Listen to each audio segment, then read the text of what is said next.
जय सिया राम, हर हर महादेव।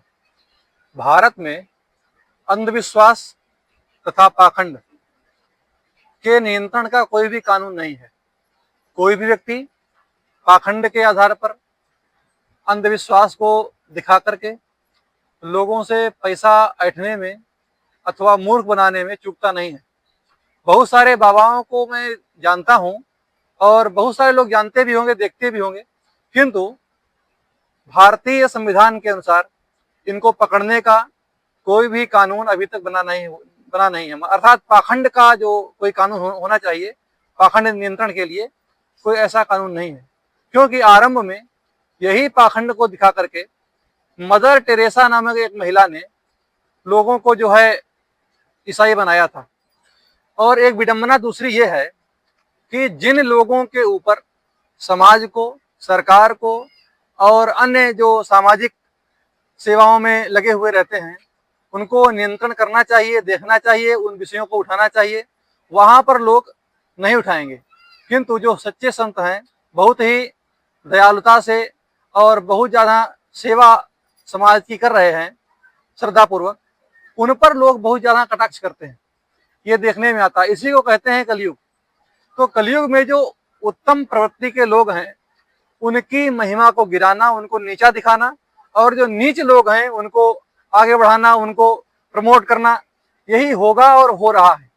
मैं बात कर रहा हूं कानपुर के भदौरिया जी के विषय में, जिनको करौली बाबा के नाम से जाना जाता है। कभी ये लोगों की हाइट बढ़ा देते हैं, कभी ये लोगों के जो बढ़े हुए पेट हैं उस पेट को खत्म कर देते हैं, कभी ये सुंदरता बढ़ा देते हैं जबकि अपनी सुंदरता कभी देखते ही नहीं। और आश्चर्य होता है जब ये मरे हुए व्यक्ति को जीवित कर देते हैं। ऐसे कई सारे केस देखने में आते हैं। आप एक ये वीडियो देख रहे हैं, जो ये वीडियो आ रहा है, आप देखिए, कोई एक जो लड़की बीमार है, बाद में उसको कैसे जीवित करते हैं। आप इसे चित्र को देखिए। इस बच्ची को 1 हवन का पुण्य और दिया जाए। सीढ़ी ने ओम शिव 9 हवन का पुण्य कर दिया जाए। बैलेंस आवाज देख, बुला उसको, विष का प्रभाव हटा दिया जाए। ओम शिव सब नष्ट करके सब काम खिला दे। बैलेंस 3 बार बोलो नष्ट बेटा। कैमरा तुम्हारा इधर चला गया, इधर गायब, जहर था ना निकला। उठो। ओम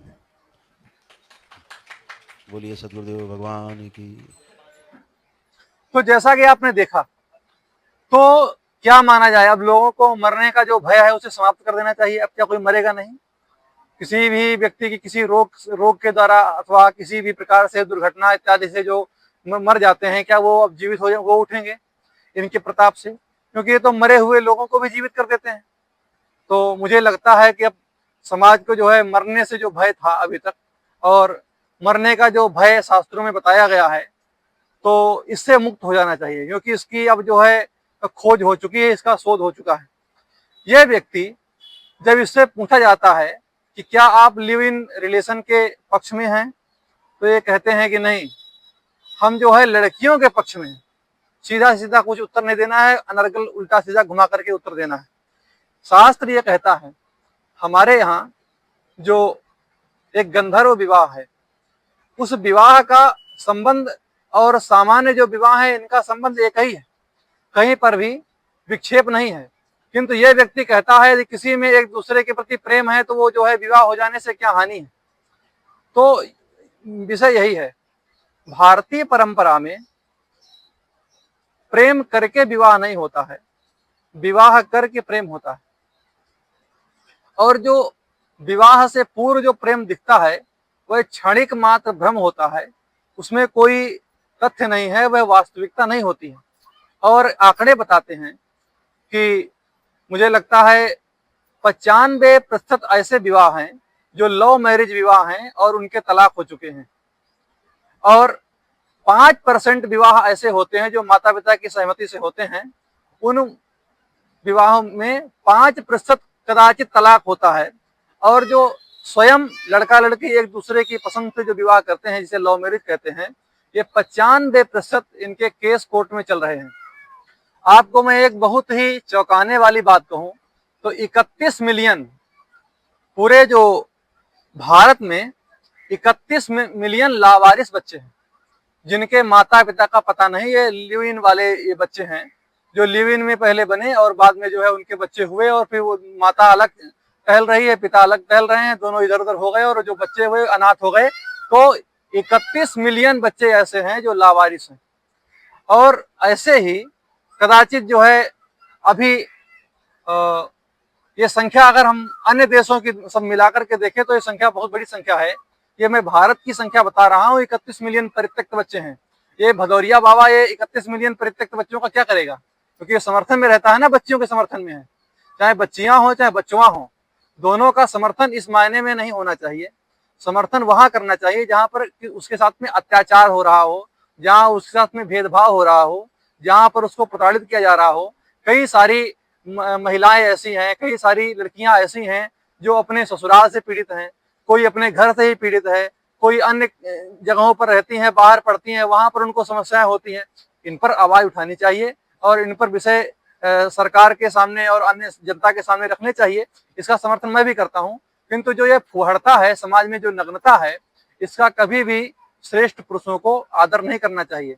और भदौरिया बाबा को मैं पहले से भी एक बार चैलेंज किया था कि इसमें जो है जीवित करने की, मारने की, लंबाई बढ़ाने की, मोटापा घटाने की और पता नहीं खर्राटे और फेस सुंदरता बढ़ाने की जो इसमें जो शक्ति है, तो थोड़ी शक्ति वो हमारे ऊपर भी लगा सकता है अपनी, क्योंकि दरबार में वो बताता है कि अनंत शक्तियां हैं, फलान ठिकान है। हाँ, यदि ये कहते हैं कि जो है मैं निगेटिव नहीं करता हूँ, पॉजिटिव करता हूँ, चलो पॉजिटिव कर थोड़ा हमको ही, या फिर नाटा कर दो, या फिर बहुत लंबा कर दो, या 57-52 फीटा कर दो, या बहुत मोटा कर दो, जो तुम्हारे अच्छे में लगता हो, या फिर सुंदर कर दो, तुम अच्छा करना चाहते हो सुंदर कर दो, मुझे भी लगे कि हाँ भाई कोई बाबा ऐसा है।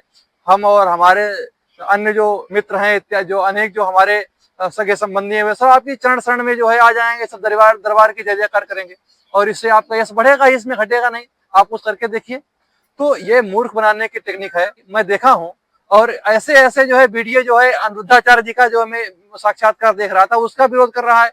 वो विरोध उसमें ये कर रहे हैं ये कि अनिरुद्धाचार्य जी ने एक बार कहा था कि अगर तुमको जो है नग्नता में घूमना है तो पूरे कपड़े उतार दो। तो कौन सी गलत बात कह दी, सही कह दिया भाई। अगर तुमको छोटे छोटे ही पहनना है तो छोटे भी क्यों पहनना है, उसको भी हटा दो। और कहते हैं मेरी लाइफ मेरी चॉइस। तो फिर अगर लाइफ चॉइस है वो घर तक सीमित होती है। जो यदि कुछ कुछ नहीं पहनना है तो ऐसे जानवरों की तरह, भैंसों की तरह, भैंसा की तरह, गधा की तरह, सुअर की तरह घूमो। और क्यों जो है कपड़े पहनते हो, यदि तुमको लगता है मेरी माई लाइफ माई चॉइस। देखिए, माई लाइफ माई चॉइस वो अच्छी बात है, किंतु ये एक घर के अंदर अपने प्राइवेट सीक्रेट जगह पर ये लाइफ चॉइस होती है। किंतु पब्लिक प्लेस में जो है, पब्लिक प्लेस में दूसरे की आंखें भी आपको देख रही हैं, तो फिर उसकी भी लाइफ चॉइस कुछ है कि नहीं है। क्या वो अपनी आंखों को फोड़ ले आपकी लाइफ चॉइस के चक्कर में। तो इसलिए समाज में यदि हम हैं 20, 50, 10, 15 लोगों के सामने हैं, तो हमको सामाजिकता के आधार पर जीना होगा, ना कि लाइफ चॉइस के आधार पर जीना होगा। और दूसरी जो नग्नता को प्रमोट करने वाले जो बाबा हैं, बाबा ही नहीं, ये तो एक अलग बात है। आज जो है टीवी चैनल के माध्यम से, विज्ञापन के माध्यम से आप सड़क पर चलिए, जो है इतने बड़े बड़े जो है नंगी तस्वीरें मिलती हैं आपको लगी हुई। बताइए ये नग्नता नहीं तो और क्या है। तो और टीवी देखते हुए देखने के लिए बैठिए तो ऐसे उल्टे सीधे पुअर्ता वाले जो है वहां पर विज्ञापन आ जाते हैं। अखबार खोलिए तो वहां पर भी उल्टी सीधे तस्वीरें छपी हुई होती हैं। तो ये सब प्रत्येक स्थान पर रोक लगाने की, और अच्छे जो श्रेष्ठ पुरुष हैं उनको वहां पर आवाज तो उठाते रहते हैं, लेकिन तो ऐसे कुछ नीच लोग हैं जो उसका प्रमोट करते हैं। सामान्य लोग को जागरूक होना चाहिए और इस पर विशेष ध्यान देना चाहिए। जय सिया राम, हर हर महादेव।